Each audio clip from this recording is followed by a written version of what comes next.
Hey everyone, thanks for joining. Today I am speaking again with Helen Pluckrose. Helen is the managing editor at Aereo, and she's also the owner of Aereo. Helen's also an author, and she's got a book coming out, well, hopefully soon, that she co-authored with James Lindsay called Cynical Theories. Hey Helen, thanks for coming on. Well, thank you for having me back. Yeah. So I was actually hoping to speak to you because you've been doing, and you do this quite a bit, which I think is good. You talk about the difference between liberalism, or I say Enlightenment values, basically the same thing, I think, and this current, critical social justice, wokeness, whatever you want to call it. So I was hoping, speak to you about the differences between the two, and why some people may think there's some overlap. Mm-hmm. So if you want to start maybe with the differences, or at least. Yeah. The basic tenets of each, and then go from there. Yeah. So we've got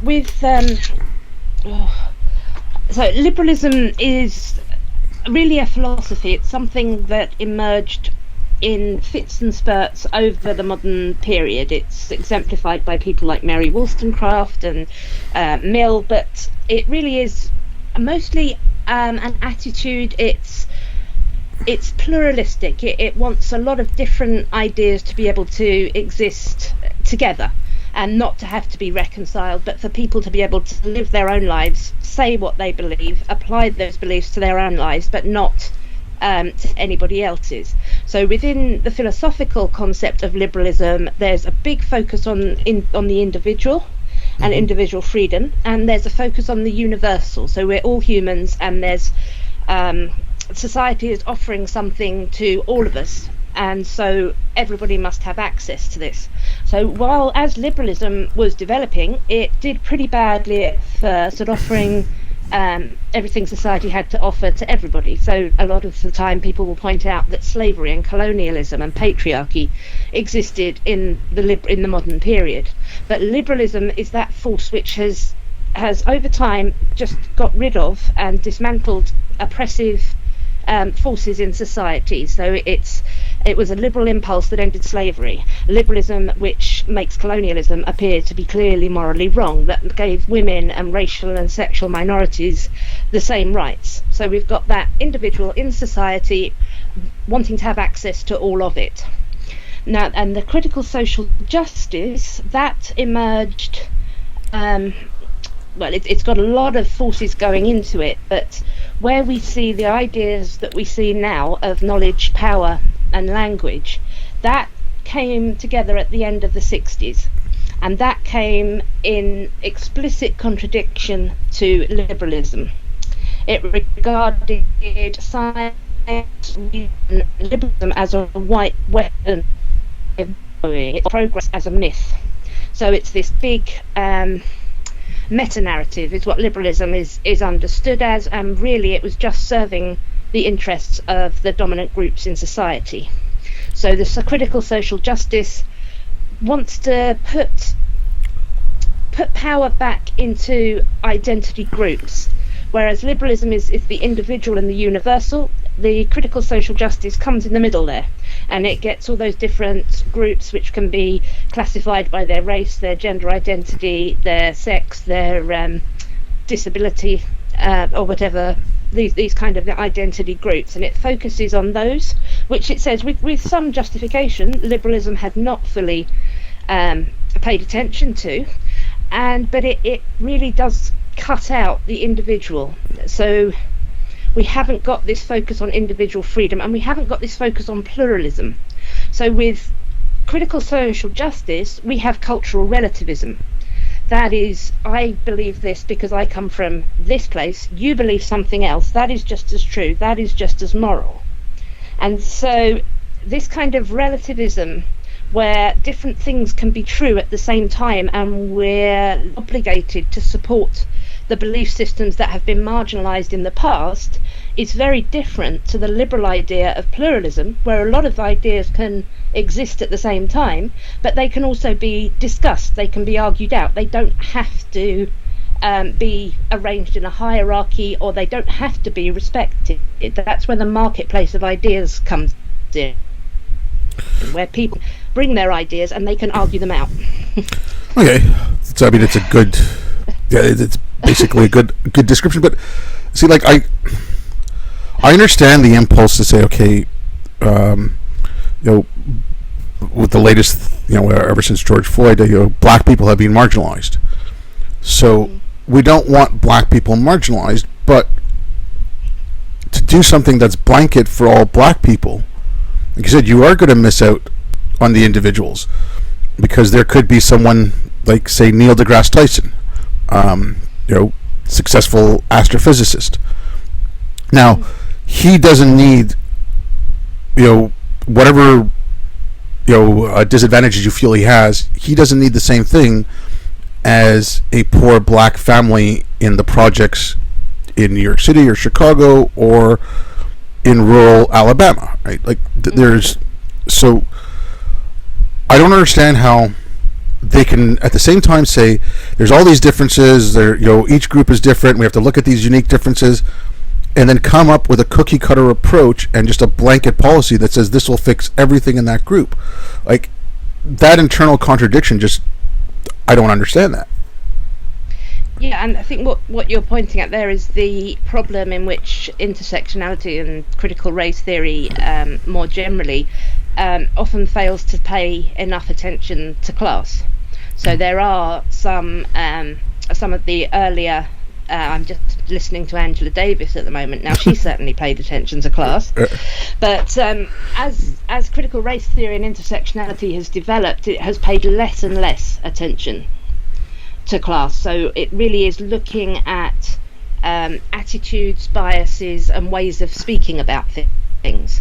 So this is another thing, again, to perhaps add some more confusion. Within the scholarship that isn't liberal, you've got materialist, which comes from the Marxist socialist, and you've got critical social justice, which comes from the postmodern. So you've got the Marxist saying we need to look at economics, law, politics, government, and you've got the postmodernist saying we need to look at attitudes, bias, discourses, microaggressions, the violence of language, and that kind of thing is coming up. And critical race theory has over the last 30 years, but particularly in the last 10, it has come right away from the materialist side, and we're looking much, much more at the postmodern side.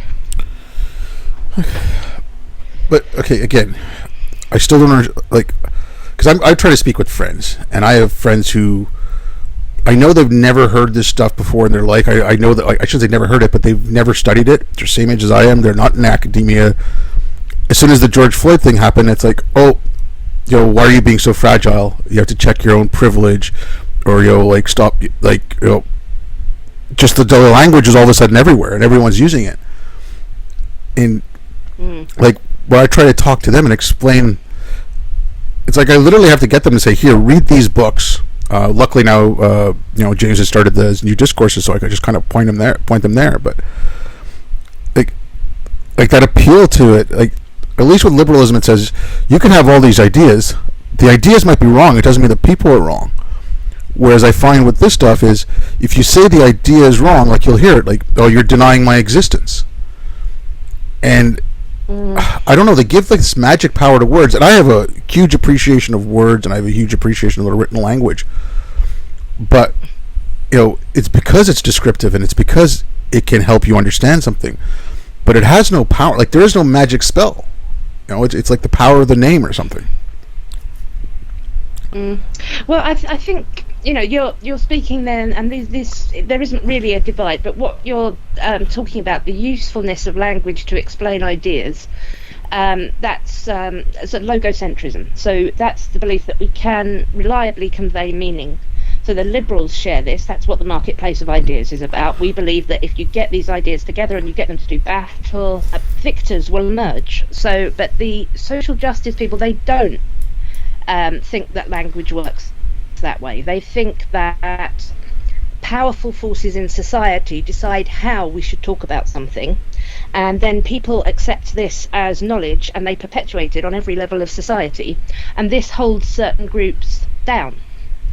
So I mean, this isn't without some merit. If you have a look back at things like Uncle Tom's Cabin and Huckleberry Finn, the language in there will immediately strike you as incredibly racist. It's shocking to people in this time. At that time, it wasn't. If you're living in a society that speaks about its different groups like that, then it is quite difficult to think outside that. So it's not that there is no basis in this idea of discourses. What they're getting wrong, I would say, is this idea that they alone have the truth. They are woke to the structures of power and privilege that are dominating society, and that they have to explain them to us, to everybody else. Otherwise, we can't say, well, yes, I'm with you against the whole idea of racism, but I've got a bit of a different approach where I'm a humanist rather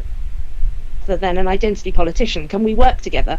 That would be a no. That would be your failure to understand the power of language and to be continuing to speak into a colonialist, white supremacist narrative. Okay, personally, I find that very demeaning. I mean, yeah. the fact that they're saying that, like, no, but there's certain knowledge that's, should be denied to me, or that is beyond me because of the color of my skin. Like lately, I've been seeing this stuff with maths. It's like, oh, this is a white way of knowing, and that whole, like, I mean, it reminds me of, and I'm not saying these people are Platonic, but it reminds me of, like, Plato's idea of philosopher kings, right? These people who have studied, who have the knowledge, will tell you what is true, and they'll dictate to you.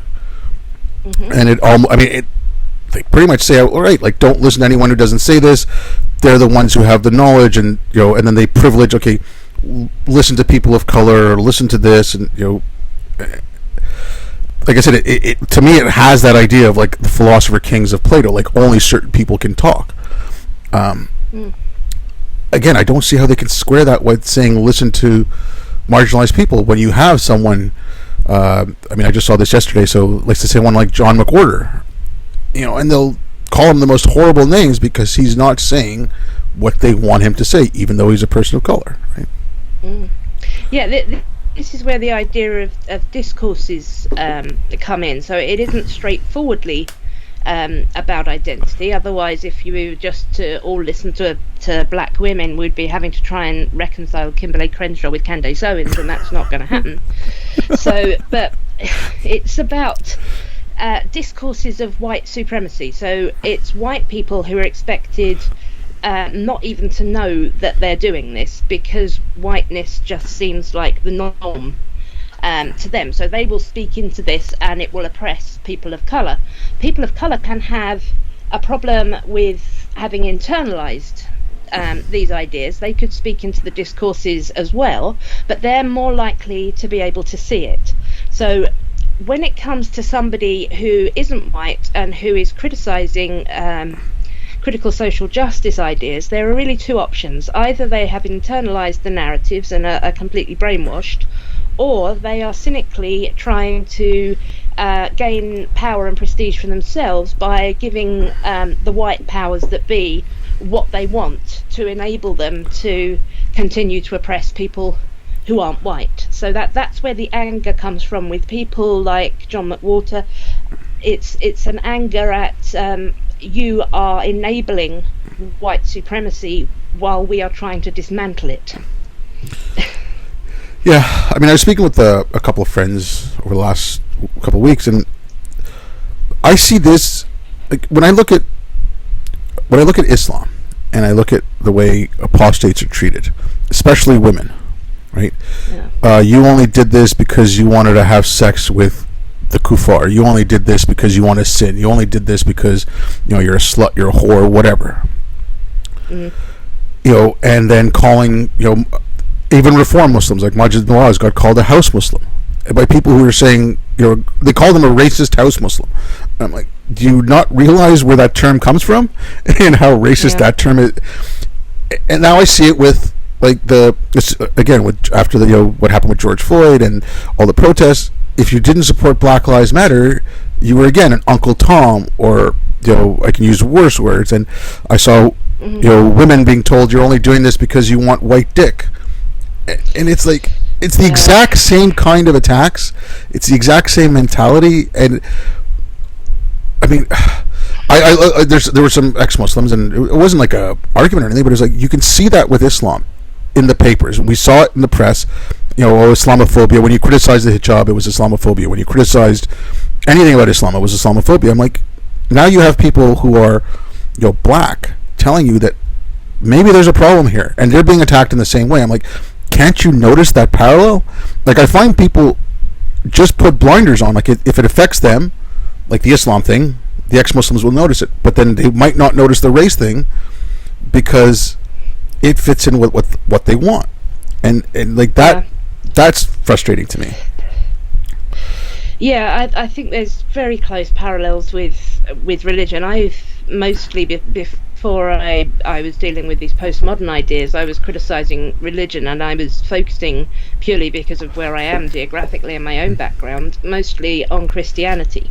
Mm-hmm. And the arguments that I would get from Christians then, they would tell me that I did really know that God existed. It says so. I knew it in my heart, but I'd hardened my heart against it. I just wanted to sin. I wanted to not be responsible for my actions. And it really is the same kind of language, because it's human nature. When we get those of us who believe we have the one truth, and it's something, really simple and enticing. This is the strange thing with all the social justice ideas. It seems like they're really complicated and difficult to get your head around, but in fact what they do is simplify the world. Mm-hmm. They make a simple frame that you can read everything through, and then you know what to do, how to be good, how to be bad. You've got a goal. You're never actually going to reach it, because you'll just problematize more and more things. But there's the community, and I really do think that this has great similarities with the appeal of religion. And this is just the sort of basis of human nature. But there's always those of us who don't find this so appealing and are looking at it like, what is wrong with you? How are you thinking? Yeah. The religious thing, and okay, now obviously I've read some of this stuff, and thanks to you and James, I decided I have to read this. So you've warped my brain a little, but the way I looked at it was like once intersectionality, early 90s when Crenshaw started working on it, and that became the framework. I look at it as intersectionality is Christianity. Then critical race theory, gender studies, queer theory, all the rest of it is Catholicism, Orthodoxy, Lutheranism, Baptism. Like, am I correct there, or am I a little off? Yeah, I think there's a lot of the same drives there, certainly. I am more familiar with the cultural map of Christianity, so I can certainly see the appeal that there is to some people in recognizing themselves as flawed and wanting to kind of subject themselves to a higher power and be sort of sanctified by it. There's really quite a masochistic element in there, which I think we also do see quite a lot of in Christianity, less so in Islam, I think. Yeah, Islam is not so much masochistic unless you talk with the Shias when they do the month of with their Muharram. Okay, that's. But that is to the, yeah. But it's Islam is, like, I think, far more retributive than it is masochistic. Like, you don't really, you don't go after yourself. You go after those who have transgressed against you. And I find that in, like, this critical social justice, like, the retributive aspect of it is, it's horrible. It's like I know you've mentioned him before, Frantz Fanon. I read his book in the late 80s, and I read it again in the 90s, in the early 90s, like in school. And that's all that is. It's, you did this to us, so for an equal amount of time, we're going to have to oppress you. And it's, I don't see where you get anywhere with that. No, I think humans, we've got this strong sort of sense of justice that works on reciprocity. And so this is where liberalism comes in again. Liberalism would like us to say, we have oppressed racial minorities, sexual minorities and women. That was wrong. We must make a world where we don't do that anymore. That isn't really enough for the critical social justice people. There needs to be reparations, and not purely financial ones. There needs to be a reckoning in which all members of the dominant group are brought to the full realization of their ancestors and fully atone for it. And this, I think this is again common in humans. We get this sins of the father thing. We get the family feuds, the vendettas that go on for generations until nobody remembers how they started. It's something very tribal and intuitive to us. Yeah, but I mean the revenge aspect of it, and you did this to us. I mean, okay, you take the enterprise, the Enlightenment. You take liberalism. I'm just going to focus on North America or the United States mainly. But by the end of the '60s, as far as race relations went, you had the Civil Rights Act, you had the Voting Rights Act, you had the laws that were in place that legally kept black people down were gone. Now, I'm not saying, anyone who says the minute those laws were gone, everything changed is wrong, because it takes a while for the attitudes to change. But yeah, like I said, the retribution stuff, I don't get it. Like I still don't understand why. Okay, I understand wanting to get back at someone for, you killed my mother, I want to get back at you. I understand that, but it's 500 years ago. Someone with the same color skin as you did something to me, so now you owe me something. Now I get that. Okay, again, take the United States. With all the laws and everything that were in place, you held people down. Now, once those laws are gone, there has to be something done to help those communities get back up to a certain level, so that they can pull themselves up by their bootstraps, like people say, right? Like if you're starting from absolute zero, no matter how much hard work or dedication you have, there's not much you can do. But once you recognize that, okay, we kept this community down, the laws are gone, but we need to help bring that community back up. But it seems to me that they're still focusing on laws that are non-existent, that are keeping someone down, and it's like the focus is on the wrong thing. You're like, oh, the system is racist. Okay, but where is it racist? I mean, the system is oppressive, and that oppression, again, like you were mentioning class before, if it's affecting poor black people, is it affecting poor people of all colors in that neighborhood? If it is, then it's not a racial thing. It's a class thing. But they just want to look through that one lens, and they're trying to fit everything into that lens. Yeah, but it certainly makes it much more difficult to address anything if we're coming from the assumption that everything is explained by these invisible systems of power. I mean, I live in the UK. I'm fairly sure that here life is still quite a bit more difficult if you are not white. I mean, there's South Asian people are particularly successful financially, but when it comes to ideas around race, the people who are racist and have the most power to inflict racism, it is going to be the black and South Asian people who are going to suffer from this the most. But when we're looking at class issues, this seems to make a much bigger impression. And what often gets left out completely as well is the idea of subcultures. So if you are South Asian here, you're something like 4 times more likely to be a doctor than the general population. This isn't caused by a form of prejudice and discrimination against everybody else.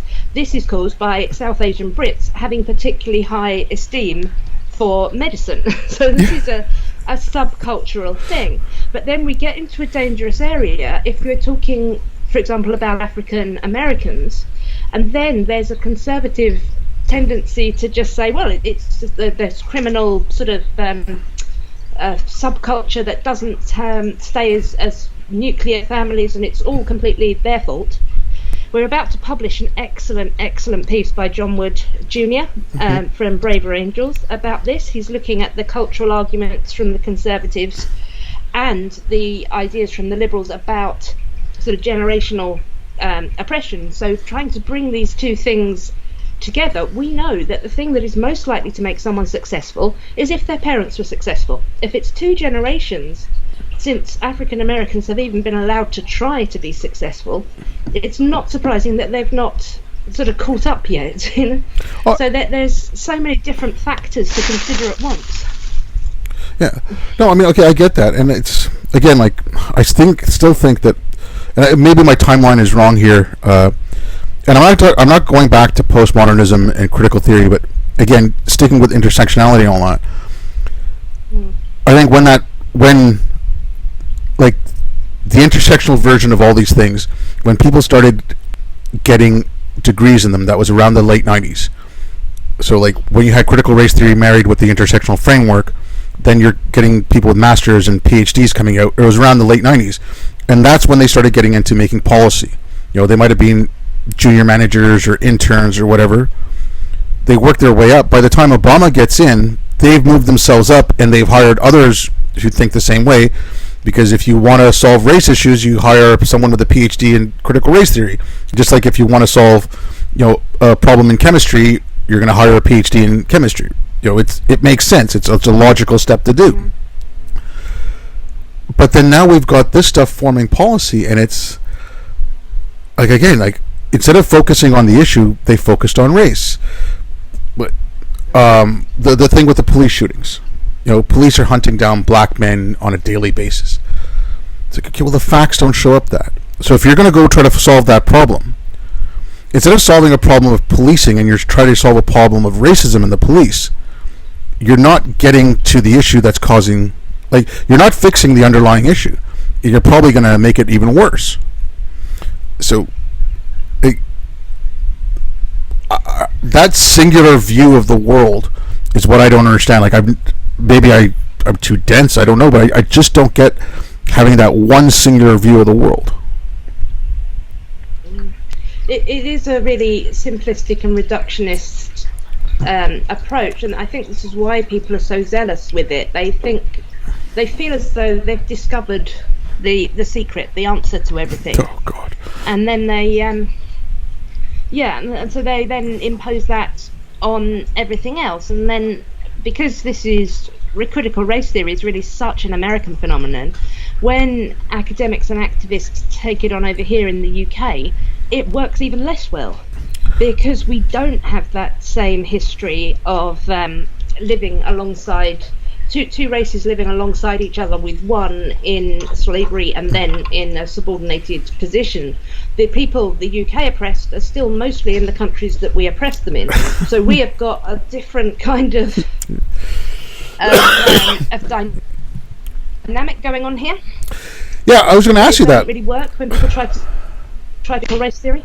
Yeah, no, I was going to ask you that. Like, it came out of American law schools, and it was dealing with American issues, like American legal issues, and you know, so, like a couple of points that Derek Bell brought up in his first paper, I thought the initial point made sense. Like when he said they should have desegregated education, not desegregated schools, that idea in and of itself kind of makes sense. But then when he goes on and just saying, oh, they should have just kept them all black, I'm like, okay, maybe that's going a little far. I get the idea that if you made education equal in both the, you know, in black schools and white schools, if you gave them the same level of education, that would be better than just busing people back and forth from schools. I get that idea is better than just, you know, taking a bunch of black kids, busing them for 2 hours a day to a neighborhood and you know, with a better school. Why not fix the school in their neighborhood? But then once it, I don't understand how that translates. Like you were mentioning, how does that translate in the UK, or how does that translate into France?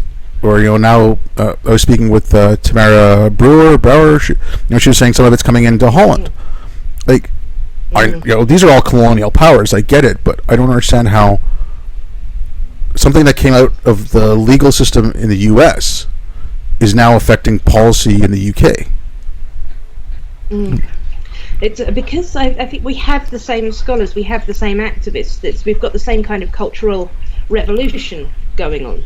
So there are different flavours to things. There'll be a greater focus on imperialism in the UK, and a greater focus on anti-blackness in the US. But it's the same underlying concept of whiteness, of discourses, of attitude, of bias, that really just, they're not falsifiable. You can't get at them. No, it's like I said, I'm still okay. Yeah, and again, I read this stuff, and it gets simplistic, and I know I know it's not like they break it down to very one. It's always sin, whatever that sin is, whether it's patriarchy or racism or homophobia or whatever, but it's always sin. But they make it so complicated. It's like one of those little kids. The mazes they have for little kids when you go out to a restaurant. Sometimes, I don't know if they have them in the UK, and the kids are playing and they got to do this maze, and it's all windy and everything, but you basically end up back at the same spot, and that's what it is. It's like you're going from A to B, and you can take the short route, or you can do the little windy thing, and they come back to the same place. I mean, but getting back to the liberalism aspect, I still don't understand why. I maybe if I finish your book, I could shed some light on it. Is why are they so afraid of debate? Why are they so afraid of I don't think I've ever seen that Robin DiAngelo debate anyone. No, she won't do that. It's like the Muslim scholars. They won't debate people. It's the same kind of thing. They have no confidence in the marketplace of ideas. They think that language is inherently dangerous, and that it is really unethical and dangerous to let somebody address an idea, to state an opinion which they believe perpetuates racism or transphobia or anything else, because they believe they're such social constructivists that they believe everything. All social reality is constructed by the way we speak about things. So if they were right about this, if everything really was underlain by discourses of power, then all that would happen if you got a liberal in conversation with a critical social justice person, in their mind, is that the liberal would speak to the common sense view held by most people. They would consider them to be right, because they've thought their way into this discourse, and they just wouldn't hear the critical race theorists, and so their ideas would lose in the marketplace of idea. And this is because the general public have not been awakened, not been made woke to the systems of power that underlie everything. Yeah. Okay. I haven't read a lot of him because I don't have the time. But I mean that was kind of like with Foucault, right? If you have, sorry, I lost my train of thought here. So, but I mean, the way you talk, like there is an objective reality out there. With liberalism, you can say we can come to a consensus that everyone can agree on what that is, more or less. Even though we might never know, like scientifically, you can never know the position and the spin of a particle in quantum physics, but you can approximate it, and we can all come to an understanding of where that is. Whereas, like this thing from Foucault, where it's no one, like my view of the world and your view of the world, like there is a reality out there, but the way I see it, the way you see it, are never going to be the same, and we're never going to get to any common ground. Now, if we're never going to get to any common ground, how do they make a group out of that then? Like, how do you have a group without any common ground? If each member of that group, or do they think each member of that group sees it all the same way? Like, I don't understand, like that part of it. Well, the first postmodernists, they weren't at all optimistic about coming to any kind of consensus at all. They really were quite despairing of the ability to communicate, to access reality, and so they really just wanted to just dismantle everything. It was at the end of the 1980s. The next wave, include Butler and Kimberlé Crenshaw, started looking at these ideas and saying we need to make these more user-friendly.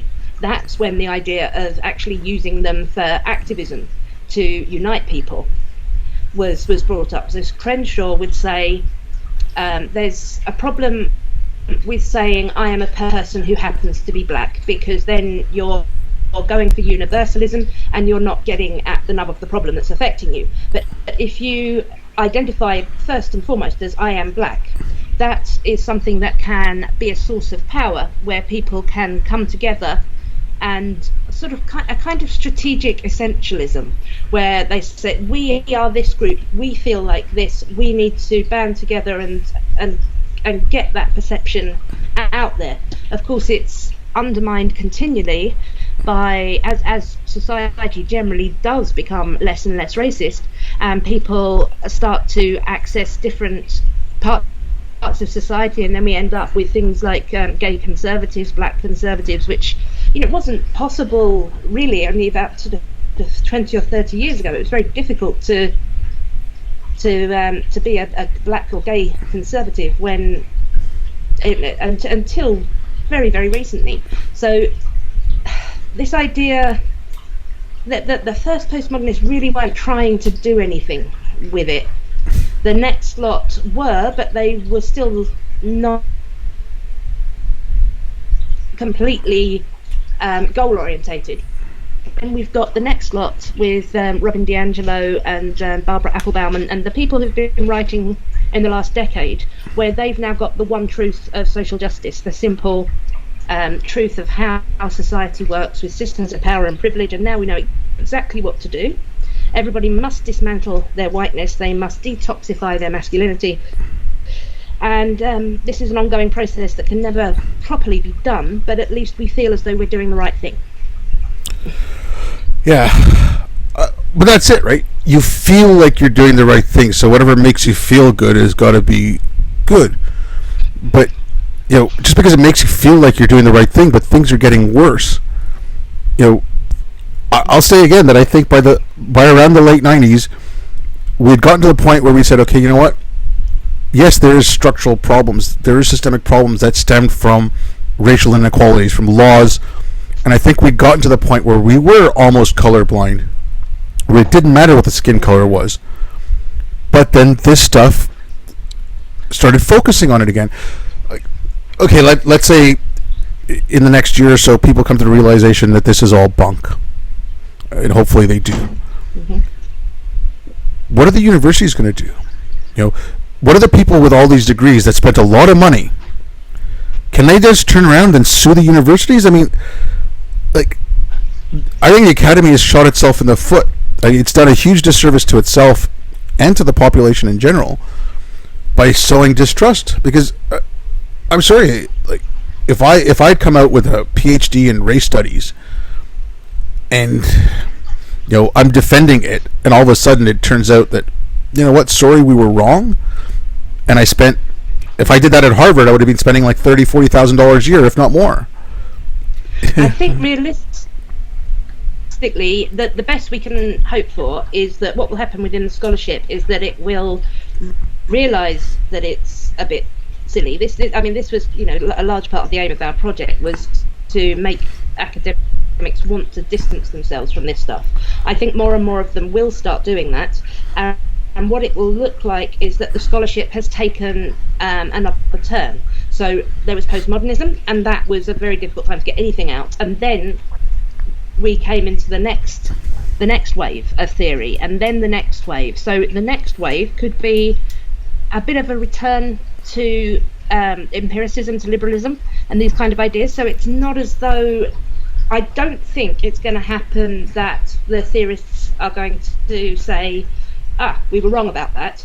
They will move beyond it to something that's better. That's I think the best thing we can hope for, unless the worst happens and we get the populist right shutting down and defunding the courses. I mean, I've been saying this, like, we've spoken before. I came back in 2014 from working in war zones, and I saw what was going on. And I'm like, okay, first thing in my head is, these are blasphemy laws. Like, when did we get blasphemy laws again? And I mean, I saw it in relation to what you could and couldn't say about Islam. And then more and more, but I'm looking at this, and I just, like, I don't know. I don't know when. I honestly, I don't feel good about where we are. I mean, like, the populist right, like, I'm looking at the overcorrections from the left, and I'm scared of it, and I don't like it, but I'm terrified by what an overcorrection from the right could look like. Yeah. And that could really take back genuine racial, gender, sex equality. That could set us way back. I mean, okay, I just look at it in numbers, right? In the United States, I think it's about 65% white. 65 to 70%. So let's even take the lower end, 65% of it. Why would you want to push a philosophy that's going to make us and them, the 65%, feel set upon by the other 35%? And then you add things to it, like an idea like BIPOC. Then you're again subdividing that 35%, so they're infighting. If I was a KKK, I'd be so happy about things like that. Like, in fact, the KKK were happy about some of the things Black Lives Matter did. I think 75 colleges had some form of segregated graduation last year. So in 2019. I believe, and this is the last time I checked, it was something about 18 schools were thinking of segregating dorms. And this is all because of Black Lives Matter. And I mean, like, wouldn't that give you, like, just a reason to, like, step back? Like, if the KKK is agreeing with what I'm doing, maybe it's not the best in terms of race relations.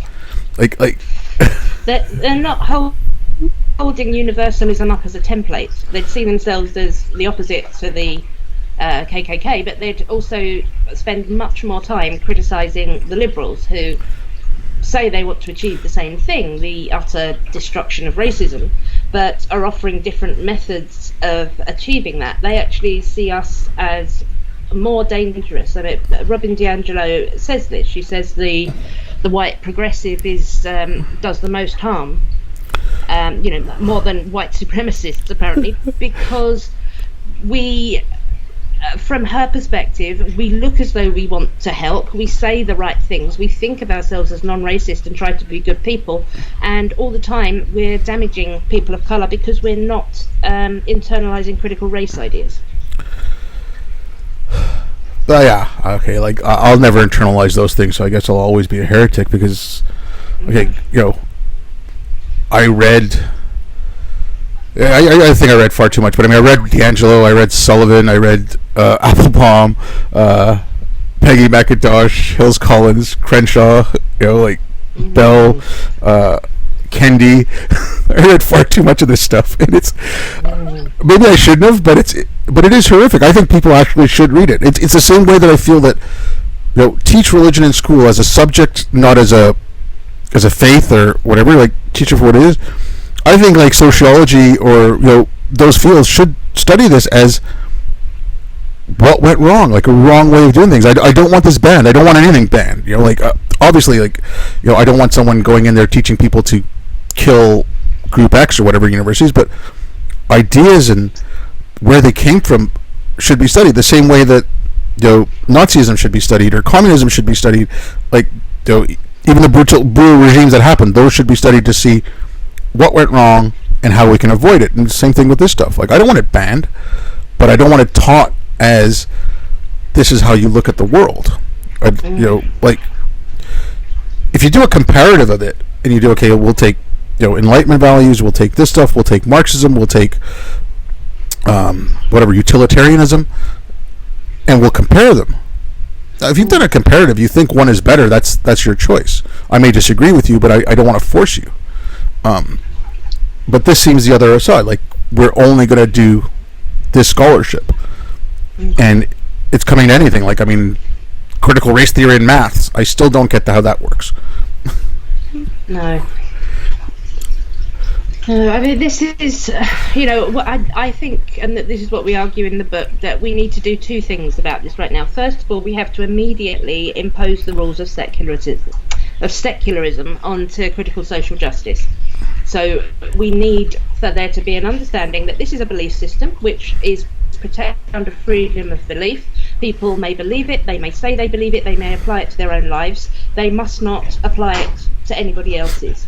That really needs to be understood immediately, because these ideas are getting institutionalized. They're being presented as the neutral opposition to racism or transphobia, and they're just one approach, and they're not a broadly accepted one. Liberalism still has far greater universal appeal, so it really does need to do battle. The second thing that we need to do is that we need to beat it in the marketplace of ideas, and we can't do that by suppressing it or banning it or defunding it. It needs to come out and argue its case and address what its critics are actually saying. The problem is that they don't do that. They just say, well, you have not become aware, you don't have the critical consciousness to know what's going on, you're just protecting your privilege. We don't ever get at the arguments. Yeah, okay, again, that's another thing I see with Islam. Oh, you didn't read the Quran enough. You didn't study enough. You didn't engage. You didn't do the work. It's the exact same. I mean, it's the same argument. It's once you hear one, you hear the other. Now, granted, they might say like, I mean, I see you and James, being told that you haven't read enough, and I mean, you guys know, orders of magnitude far more than I do. But okay, fine. There isn't an amount. We have to keep reading until we agree with them. That's it. Yeah, you have to keep doing the work, and it's frustrating. Look, I know you're really busy, and I really appreciate you taking your time. But if you have any last words, or if you want, because when I did speak with James and your quote unquote friend Iona recently, they took some time to disparage you. So if you'd like to give, well, Iona made some fun of your cooking. Did she? I shall be inviting Iona around for dinner. That sounds ominous. We'll see about that. Well, yeah, if you want to let people know where they can get a hold of you, so again, if you have any last words or any last defense of liberalism before I let you go. Yep.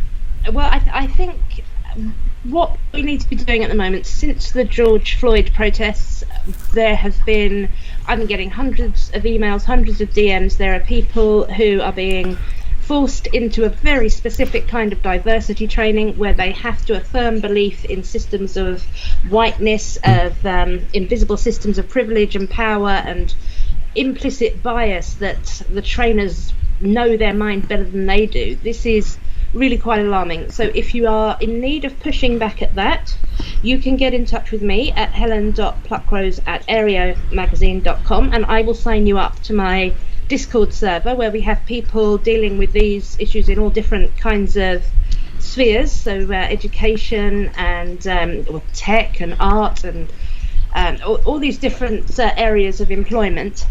And I think if you need to write back, we're going to write a letter soon. It's already in a huge draft. It needs tidying up for people to respond to their employer, to say the two things they need to make very, very clear if they're talking about not wanting a belief system of critical social justice imposed upon them.